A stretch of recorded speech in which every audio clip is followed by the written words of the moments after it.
we're dreaming of reaching our first 1,000 subscribers. Subscribe and be the first to discover new stories every day. It was a Tuesday morning in our suburban Atlanta home, the kind of sticky Georgia summer day where the AC groans like it's begging for mercy.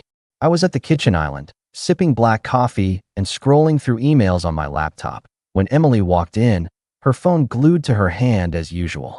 She leaned against the counter, not even glancing at me, and dropped it like it was no big deal. I need a week without any touching, Jake. No hugs, no kisses, none of that. I just need to feel like me again. Her voice was flat, almost corporate, like she was canceling a gym membership. I set my mug down, stared at her for a couple seconds. Her eyes were still on her screen, probably flicking through Instagram. Okay, I said, calm as hell. Complete distance? You got it. I stood, grabbed my keys, and walked out of the kitchen. My boots clicked on the hardwood, and I didn't look back. No yelling, no begging for an explanation. If she wanted to pull the plug on us, fine. But I wasn't some light switch she could flick on and off. She wanted space? I'd give her the whole damn galaxy. In my head, it was crystal clear. This wasn't just about affection.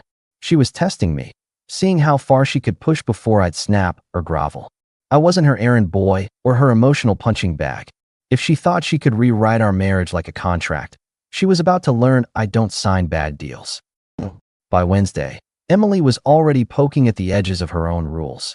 I was in my home office, a cramped spare bedroom with a desk, a half-dead fern, and a view of the neighbor's rusty pickup, working on a server migration for my IT consulting gig. Emily popped her head in around noon, all casual, like we were still besties. Hey, there's this sale at Nordstrom, she said, her voice light, almost sing-song. That leather tote I showed you is 50% off. Can you spot me for it? I didn't look up from my screen, just kept typing. You wanted to feel like yourself, Em. Here's your shot. Pay for it. My tone was flat, like I was reading a spreadsheet. She laughed, but it was that nervous kind, like she wasn't sure if I was serious. What's that mean? You're not going to help me out. Her voice had a slight edge now, testing me. I stopped typing, leaned back in my chair, and looked at her. You asked for a week to be you. So be you. Handle your own stuff. I said it calmly, but every word was deliberate, like dropping stones into a pond. Her smile faded, and her eyes narrowed. Are you seriously doing this? It's just a bag, Jake. Her voice went up a notch, irritation creeping in. Not my point, I said, leaning forward, my voice still even but sharper. You wanted space, right? That means no hugs, no kisses, and no me playing your personal bank. You don't get to pick the parts you like and leave the rest. It's all or nothing. I held her gaze for a beat, then went back to my screen. She stood there, frozen, waiting for me to cave. When I didn't, she huffed, muttered, unbelievable, and stormed out. I heard her grab her purse and slam the front door. Good. Let her figure out what space really means. Wednesday afternoon, Emily tried a different tack. I was back in the kitchen, refilling my coffee, when she walked in, holding a steaming mug like it was a peace offering. Made you some coffee, she said, her voice all warm and sweet, sliding the mug across the island with a smile. Thought you could use a break. I glanced at the mug, then at her, and pushed it back toward her. Thanks, but I'm good, I said, my voice cool and steady. You wanted space, Em. That doesn't come with coffee deliveries. Her smile froze, and she blinked, caught off guard. Jake, come on, she said, her voice softening, trying to sound playful. It's just coffee. I'm trying to be nice. Nice doesn't buy you a pass, I said, leaning against the counter, my tone firm but calm. You asked for a week to be you. That means no favors, no gestures, no playing house. You can't unplug me and then expect me to light up when you bring a cup. I grabbed my own coffee and walked back to my office, leaving her standing there, the mug untouched. In my head, it was simple. She thought she could smooth things over with a cute gesture, like I'd forget her terms. Nah, if she wanted to play independent, she'd get the full experience, no half measures. Wednesday evening, she doubled down on the domestic front. I was in the living room, watching the Braves game, when Emily came in, holding a crumpled dry cleaning ticket. Hey, you're passing by the cleaners tomorrow, right? She said, her voice all sweet, like it was a routine favor. Can you grab my dresses? They're ready, and I need them for work. I didn't take my eyes off the TV, just took a sip of my soda. You wanted space, Em. I said, my voice calm but firm. That includes running your own errands. Cleaners is 2 miles from your office. You got this. She froze, the ticket dangling in her hand. Are you kidding me? She said, her voice rising, a mix of disbelief and frustration. It's on your way, Jake. It's not a big deal. I turned my head, looked her dead in the eye. It's a big deal when you tell me you need to be yourself and then expect me to keep playing chauffeur. You want independence? Start with your dry cleaning. My tone was steady, but there was a bite to it, like a warning shot. Her mouth tightened, and she tossed the ticket onto the coffee table. You're being petty, she snapped, her voice loud now, almost shaking. This isn't what I meant. Then what did you mean? I said, leaning forward, my voice still calm but cutting.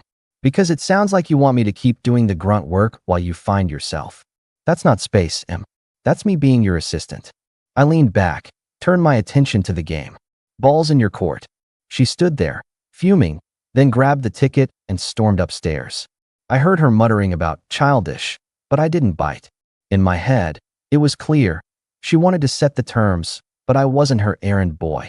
Every time she tried to pull me back in, I'd remind her what space really meant.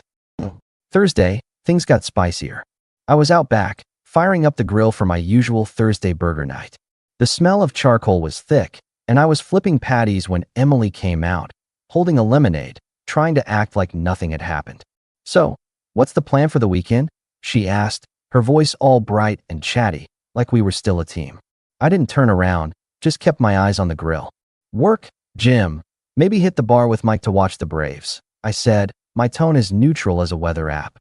She leaned against the patio table, swirling her drink. You've been super quiet lately. Everything okay? Her voice had that fake concerned thing, like she was fishing for me to grovel or fight. I set the spatula down, turned to face her, and let a small smirk creep in. You wanted space, Emily. I'm giving you space. What's the problem? I said it with a slight tilt of my head, like I was genuinely curious. Her face tightened, and she stepped closer. I didn't mean this kind of space, she said, her voice rising, a mix of frustration and disbelief. I just meant, like, physical stuff. Not you acting like I'm invisible. Oh, I get it, I said, nodding slowly, letting the smirk grow. You meant the fun stuff. Hugs, kisses, me carrying your bags. But the rest? You still want me to be your errand boy, your cheerleader, your wallet. Sorry, Em, that's not how this works. You want to be yourself? Be yourself. All the way. I turned back to the grill, letting the sizzle fill the silence. She clutched her lemonade so tight, I thought the glass might crack. You've become someone else, she said, her voice loud, almost accusing. This isn't you. I laughed, short and sharp. This is me, I said, turning to face her again, my voice hard now. Just not your version.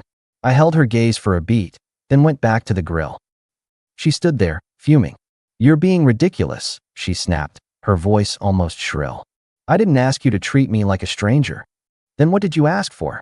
I said, still not turning around, my voice calm but cutting. Because it sounded like you wanted a break from me. I'm just following your lead. No noise, no fuss, no nothing. I flipped another patty, let the silence hang. She didn't have an answer.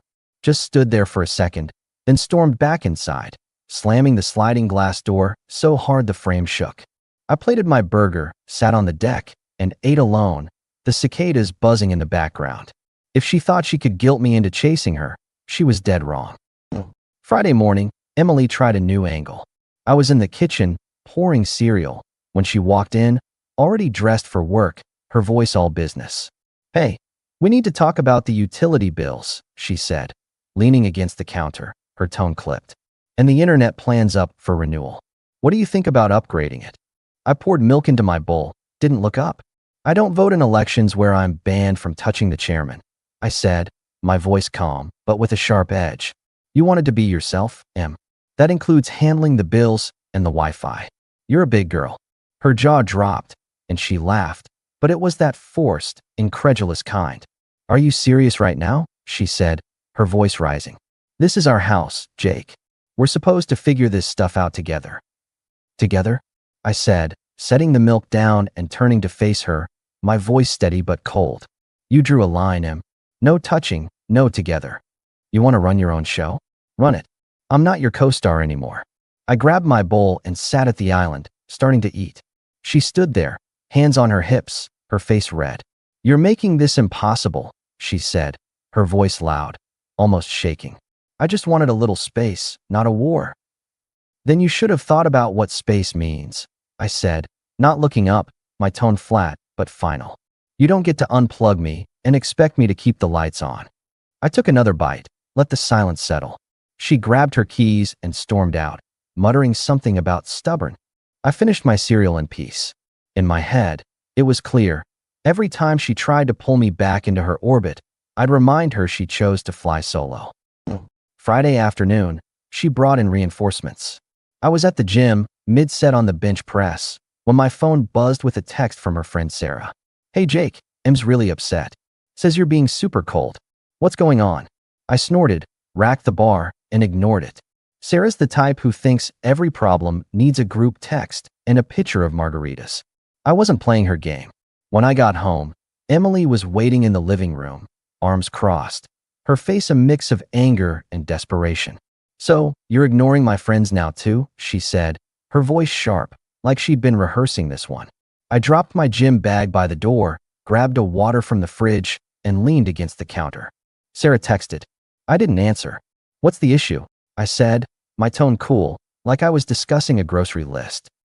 The issue, she said, stepping closer, her voice rising, is you're acting like I don't exist. I asked for a week without touching, not for you to treat me like I'm nobody.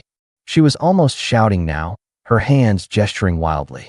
I took a sip of water, let the silence stretch for a beat. You asked for space, Emily.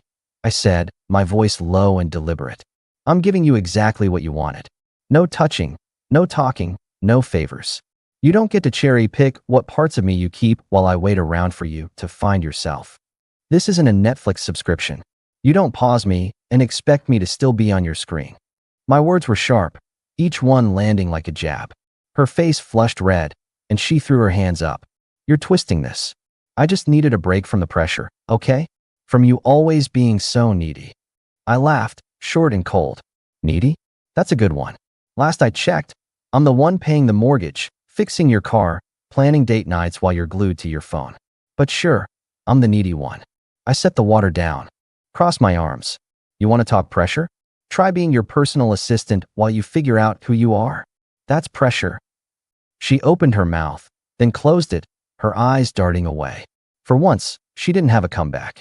I didn't push it, just grabbed my water and headed upstairs. In my head, it was clear. She wanted to play games, but I wasn't her pawn. She'd learned that actions have consequences. Friday night, Sarah tried her hand directly. I was at the local coffee shop, grabbing a cold brew to unwind after the gym, when she walked in, all smiles and purpose. She slid into the seat across from me without asking, her voice dripping with that fake friendly tone. Jake, you're really putting Emily through it, huh? She said, tilting her head with a little smirk. I mean, ghosting her like that? Kinda harsh, don't you think?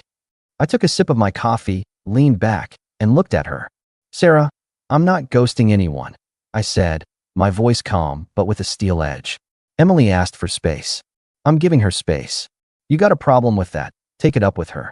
I let a small smile creep in, just enough to show I wasn't rattled. Her smirk faded, and she leaned forward, trying to keep the upper hand. Come on, Jake, you know she didn't mean it like that. You're just making her feel bad to prove a point. I set my coffee down, looked her dead in the eye. If she feels bad, that's on her, I said, my voice low and steady. She wanted to be on her own, so she's on her own. I'm not her butler, and I'm not your drama coordinator. If you want to play therapist, charge her for it. I stood, grabbed my coffee, and walked out, leaving her sitting there, mouth half open. A guy at the next table smirked, catching the tail end of the exchange. I don't know if he got the full story, but he sure as hell picked a side. In my head, it was simple. Sarah thought she could tag team me into folding. Wrong move. I wasn't just standing my ground. I was drawing a line. Nobody gets to rewrite my role in my own life. Friday evening, Emily pulled out all the stops. I got home from the coffee shop to find the dining room transformed. Candles lit, a spread of takeout from our favorite Italian place, and Emily in a tight black dress, her hair done up like she was auditioning for a rom-com. Hey, she said, her voice soft, almost seductive, as she poured 2 glasses of sparkling water. Thought we could have a nice dinner, just talk things out. I set my keys on the counter, looked at the setup, then at her. Not touching doesn't mean kissing, I said, my voice calm but cold. Stop running in circles, Em. Solo first, together later. That's not how it works. I grabbed a soda from the fridge and headed to the living room. She followed me, her heels clicking on the hardwood, her voice rising. Jake, I'm trying here, she said, her tone desperate now. I made dinner. I got dressed up. What more do you want? I turned, looked her dead in the eye. I want you to mean what you say, I said, my voice low and sharp. You wanted space, you got it. You don't get to flip the script with candles and pasta. If you want to talk, talk. But don't think you can dress up your terms and expect me to play along. I popped open my soda, sat on the couch, and turned on the TV. She stood there, her face a mix of shock and frustration, then grabbed her purse and stormed out, leaving the candles burning. I didn't follow. In my head, it was clear. She thought she could seduce her way back into control. Nice try, but I wasn't buying the performance. Saturday, things went public. We were at a neighborhood barbecue at Mike's place. My buddy from work who's been through his own relationship wars. Emily insisted on going, probably thinking she could show everyone we were fine. I wasn't planning to make a scene, but I wasn't playing happy couple either. We were in Mike's backyard, surrounded by neighbors, kids running around, and the smell of grilled hot dogs. Emily was chatting with Sarah and a couple other women, laughing too loud, glancing at me every few minutes like she was waiting for me to join her. I didn't. I was by the cooler, grabbing a soda, talking to Mike about the Braves' latest loss. Sarah wandered over, her smile tight, and said, Jake, you're awfully quiet today. Everything okay with you and Em? Her voice was all fake concern, loud enough for people nearby to turn their heads. I cracked open my soda, took a sip, and looked at her. Emily wanted some space, I said, loud enough for the group to hear, my tone calm but pointed. I'm just respecting her wishes. You know, giving her room to be herself. I let a small smirk slip, just enough to show I wasn't the one sweating. Sarah's smile faltered, and Emily, who'd been listening, froze mid-laugh. The other women exchanged glances, sensing the tension. Emily walked over, her face tight, trying to keep it light. Jake, come on, don't make this weird, she said, her voice strained, forcing a smile. Weird, I said, raising an eyebrow, my voice still calm but sharp. You asked for a week to be you, Em. I'm just following through. No hugs, no chats, no playing house. What's weird about that? I took another sip of my soda, letting the words hang. The backyard got quiet for a second, and Mike, standing next to me, let out a low chuckle. Damn, Em, sounds like you got what you asked for, he said, his voice warm but with a bite. The other neighbors tried to act like they weren't listening, but they were. Emily's face went red, and she grabbed Sarah's arm, muttering something about needing another drink. As they walked away, Mike clapped me on the shoulder. She thought you'd fold, man, he said, his voice low, approving. You're doing it right.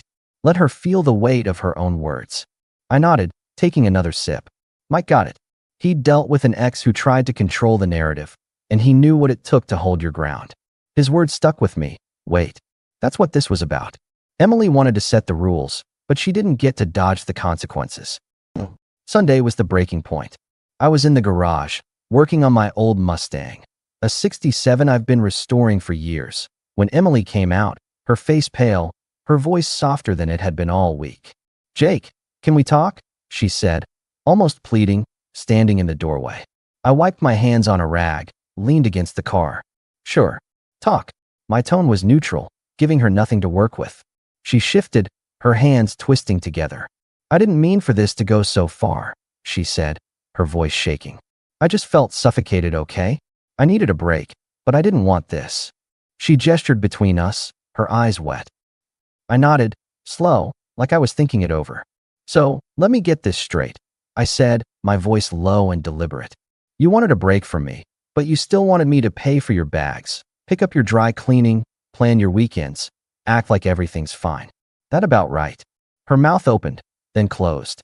She looked away, then back at me. That's not fair, she said, her voice barely above a whisper. I just needed space to breathe.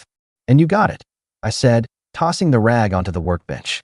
But you don't get to decide what I do with my space. You wanted to feel like you? I'm feeling like me now. And me? I don't stick around for someone who thinks I'm optional. My voice was hard now, final, like a door clicking shut. Her eyes filled with tears, but I didn't flinch. Jake, I'm sorry, she whispered. Can we just go back? I shook my head just once.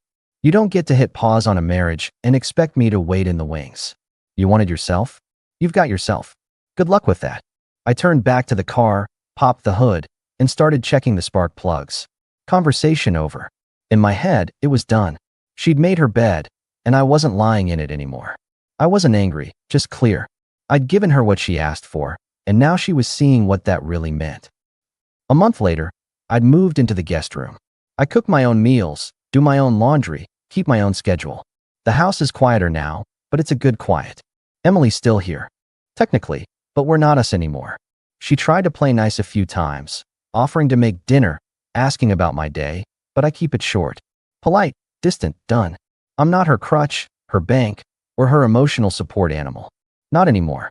Last week, I ran into her at Publix, our local grocery store. She was with Sarah, looking tired, her cart full of frozen dinners and off-brand soda. She saw me, hesitated, then walked over, leaving Sarah by the produce. Jake, she said, her voice small, I messed up. I didn't realize how much I needed you until you were gone. I looked at her, no anger, just calm. You didn't need me, Em, I said, my voice steady, almost gentle. You needed what I did for you. There's a difference. I grabbed my cart, nodded to Sarah, who looked like she wanted to disappear, and walked to the checkout. Emily's face, pale, regretful, stayed with me for a second, but I didn't look back. Now, I'm good. Work steady, and I'm crushing it at the gym, hitting new personal records. The Mustang's almost road ready, and I'm planning a solo road trip to the Smoky Mountains next month. Just me, the open road, and some Springsteen on the stereo. I've saved a chunk of cash since I stopped footing Emily's shopping sprees, and I'm eyeing a new set of tools for the garage. Mornings are my favorite now. I wake up without that knot in my chest, no one demanding I be their version of perfect. I eat my breakfast in silence, just the hum of the fridge and the birds outside, and it feels like freedom. I'm not lonely. I'm alive, building my own plans, living on my terms. Emily's still in the house, but she's on her own. She wanted to find herself? She did. And I found out I don't need to carry someone who doesn't want to walk beside me. Her final play? Thinking I'd cave,